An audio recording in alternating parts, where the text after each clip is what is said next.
Hi guys, and welcome back again to my YouTube channel. Thanks for passing through. Remember to give the video a like, and if you find the video interesting, I wouldn't mind if you subscribe. Don't mind my cats. So in today's video we're going to be having a discussion on the situation regarding the beaches in Jamaica. So are Jamaicans being locked out of their own beaches? That would be the topic of today's video. This is just my water. Stay hydrated. So today we'll be having a discussion that sparked passionate debate across the entire Jamaica, in the diaspora and even internationally. Many Jamaicans are asking a simple question: how can we live on an island surrounded by water, yet we struggle to access our own beaches? How on earth can that be possible? We have been having recent protests. There has been court cases, and government announcements have brought the issue of beach access back into the national spotlight. I could remember when I was in Ocho Rios, there was a long stretch of beach from Ocho Rios to Montego Bay where you were able to access the beaches freely. You could just say, okay, I'm going to the beach, bam, just run down and go to the beach. That's not the case anymore, because a lot of these beaches have been fenced off. There's been a border on those beaches, so we can't access the beach, and they're being given to private owners. And when the private owners have the beach, they block off all access. They just take the beaches for themselves. You understand? Some citizens believe Jamaican coastlines are gradually being taken away, which it is. It's been gradually taken away from the ordinary citizens through the tourism development and other private interests. The government says, according to them, they are working to improve access while balancing economic growth and tourism investment. So what's really happening? What's really going on? Because yesterday and not today, we have this problem with the beaches. And it's like, I don't understand why more people are not in an uproar about it, because Jamaica is one of the only places that I know of so far that the population does not have free access to all their beaches. All the islands in the Caribbean, from what I know, they have free access to their beaches. So I don't know why Jamaica, I guess it was designed that way by the colonial masters. So I guess that's why we are in this situation right now.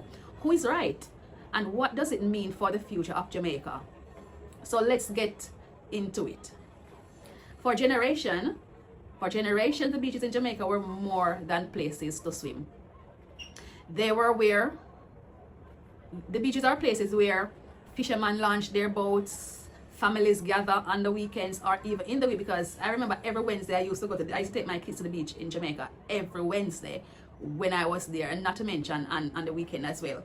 Community held events. Children learn to swim at the beach. Vendors earn a living because you have people selling their juice, their biscuits, their snacks, or whatever it is. So the beach is not just the beach. It has supported a whole community of people in every sort that you can think of. But over the year, many of the coastal areas, as I was saying previously, it has been developed into hotels, villas, resorts, and tourist properties. Critics argue that themselves may technically remain public. Getting to them has been increasingly difficult to access. So even though the beaches are public, because they sell the land directly, and that's on the beachfront properties, those people fence off the properties. So how we going to reach the beach? And it's not like we can fly. This has led to growing movement demanding greater public access to Jamaican coastline. So we need to ask, why are we upset? Why are Jamaicans upset? Many citizens feel that they are becoming strangers in their own country. Of course, some communities point to locations such as Mammy Bay. See, I was just saying Mammy Bay previously, that in Mammy Bay, the whole stretch of Mammy Bay come right down to Ocho Rios Bay. We had access to the beaches all the way down. Mammy Bay, Blue Lagoon, even Bob Marley Beach. Oh my goodness, it's like these beaches are right in the area that I'm familiar with, so I know exactly what I'm saying. I know the beaches that I could access 20, 25, 30 years ago, and I know what I cannot get access to now. As examples of beaches that have become flashpoints in dispute over public access and development. Critics argue that large tourism projects often benefits the investors while limited access for the local communities. They say that the issue is not just about recreation, it's about your livelihood. You understand? If you go there to make a living, it's about your cultural heritage. It's like it's being from Jamaica. It's like, you're not just born in Jamaica, you're a part of the soil, the tree, the rivers, the beaches. It's like we are all one. So it's like, it's a cultural heritage, a community identity. It's an economic opportunity because a lot of people benefit by the traffic that goes through the beach one way or the other. So it helps the local community. For many Jamaicans, beaches are part of the national birthright. Yes, that is why emotions run so high whenever access becomes restricted. What does the government have to say about all this? The government of Jamaica argues that it recognizes the concerns. So if you recognize the concern, what is happening? Since you recognize the concern, why are you not doing nothing to address it? Like, why is it taking years and years and years and years and years to be addressed? The government argues that it recognizes the concern. The Prime Minister Andrew Holness recently tabled a new beach access and management policy intended to modernize the country's approach to beach access. When that will come, when that will come in effect? When are we gonna start benefiting from it? Right? According to the government, the existing law date back to the 1950s and do not adequately addresses today's reality. The government said the new policy aims to improve public access, clarify beach definition, update outdated legislation, create a more sustainable framework for beach management. Officials insist they are committed to ensuring Jamaicans maintain access to public beaches while also supporting tourism development. How it works in other countries, just like how it works in other countries, are the same way it can work in Jamaica. The activist response: not everyone is convinced about what the Prime Minister is saying. Groups such as Jamaica Beach Birthright Environmental Movement, they argue that the proposed policy does not go far enough. Their position is straightforward. They do not want beaches across the island to be treated as a privilege, which it should not be a privilege. It's supposed to be a right, a birthright. They want to recognize it as a right. Activists argue that future generations should enjoy free, legal, and permanent access to Jamaican beaches. Like, what is so difficult in that to understand? Why the tourists do it in other countries and why it's been done differently in Jamaica? Several legal challenges have already been filed concerning beaches developments around the island. The debate has moved beyond public demonstration and into the courts, which of course it should reach a court long time if it get a court. The tourism argument, so this is what the tourism board in Jamaica is saying. Supporters of development make a different argument. Let's hear what they have to say. Tourism remains one of Jamaica's largest economic sectors. Hotels and resorts create jobs, generate foreign exchange, attract investment, support local businesses. Yes, but both things have to cohabitate. They have to cohabitate together. They have to find a way it works in other countries so it can work in Jamaica as well. Government representatives have argued that tourism benefits hundreds of thousands of Jamaicans and remains essential to the country. Supporters of resort development ask: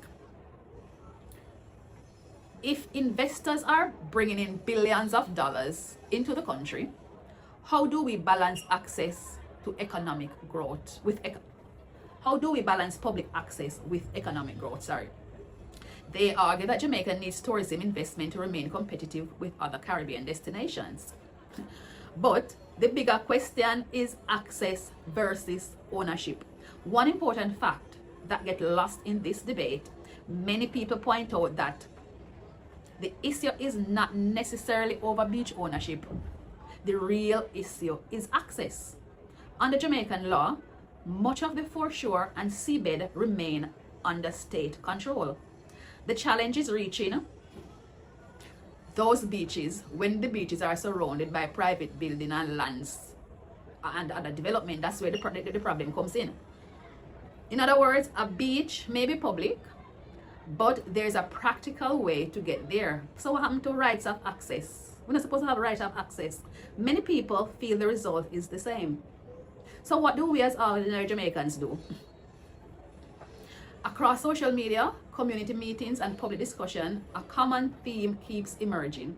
Many Jamaicans want more free public beaches, better maintained facilities, safe access points, protection for fishing communities, clear laws that guarantees the access to the beaches. Even among those who support tourism development, many believe there must be a better balance between economic growth and public rights, which is true. The conversation is no longer about beaches.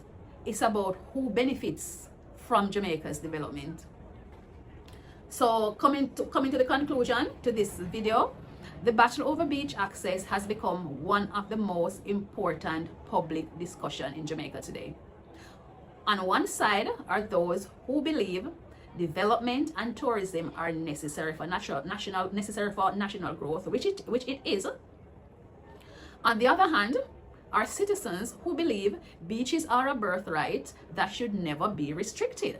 Like, why we are a part of the land is a part of us. Everything about the land is we. We is the land is we. It's as simple as that. The government says reforms are coming. Let's see the type of reform that is coming. Activists say the reforms do not go far enough. The courts may ultimately play a major role in deciding what happens next. But one thing is clear. The question is no longer whether beach access matters. The question is what kind of access Jamaica will have in the future. So now I want to hear from you guys. Do you believe Jamaican beaches belong first and foremost to the Jamaican people? Leave your thoughts and comments below. Don't forget to like, share, and subscribe to this video. Thanks for watching, and I will see you in my next video. Peace. Remember to drink enough water. Lots of water, people.